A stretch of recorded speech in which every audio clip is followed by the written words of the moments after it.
ഒരു വെറൈറ്റി വണ്ടി കാണിച്ചു തരാം കേട്ടോ. 22 വീലിൻ്റെ വണ്ടിയാണ്.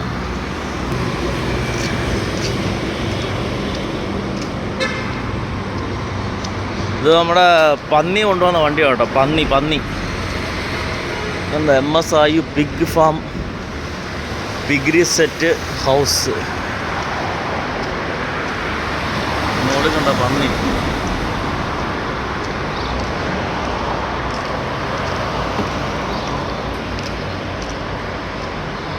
ടാങ്കൊക്കെ ഇരിപ്പുണ്ട് കേട്ടോ.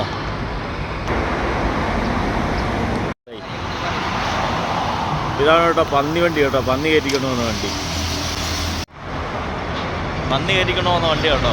കണ്ടപ്പോൾ ഒരു വെറൈറ്റി നമുക്ക് എടുത്ത വീഡിയോ.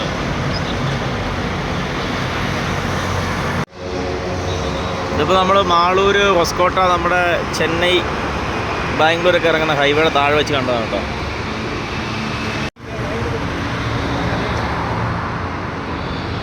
ചില വലിയ ടാങ്കൊക്കെ വെച്ചിട്ടുണ്ടോ വണ്ടിയുടെ മുകളിൽ കേട്ടോ. അപ്പോൾ സുഹൃത്തുക്കളെ, ഞാനിത് ചോദിച്ചു കഴിഞ്ഞപ്പം ഉമ്മാർ പറയുന്നതെന്ന് വെച്ചാൽ ഡ്രൈവർമാർ പറഞ്ഞത് നാഗാലാൻഡിന് പോകുന്ന വണ്ടിയാണ്. ഇവിടെ കർണാടകയിൽ നിന്ന് പന്നി എടുത്തുകൊണ്ട് നാഗാലാൻഡിന് പോകുന്ന പോക്കാണ് കേട്ടോ ഉമ്മാർ. അപ്പോൾ സുഹൃത്തുക്കളെ, ഈ പന്നി ഇപ്പം നമ്മുടെ നാട്ടിൽ വില കൂടാൻ കാരണം എന്ന് വെച്ച് കഴിഞ്ഞാൽ നമ്മുടെ ഈ കർണാടകയിൽ നിന്ന് നേരെ ഈ പന്നി ഇപ്പം നാഗാലാൻഡിലേക്കാണ് പോകുന്നത് കേട്ടോ. നാഗാലാൻഡിലേക്ക് പോകുന്നു. ഇവിടുന്ന് നമ്മുടെ കർണാടകത്തിൽ തമിഴ്നാട്ടിൽ നിന്ന് പന്നി കൂടുതൽ ഇപ്പോൾ നാഗാലാൻഡിൽ കയറി പോകുന്നതാണ് നമ്മുടെ നാട്ടിൽ പന്നിക്ക് വില കൂടാൻ കാരണം കേട്ടോ. അപ്പോൾ ഇതാണ് സംഭവം.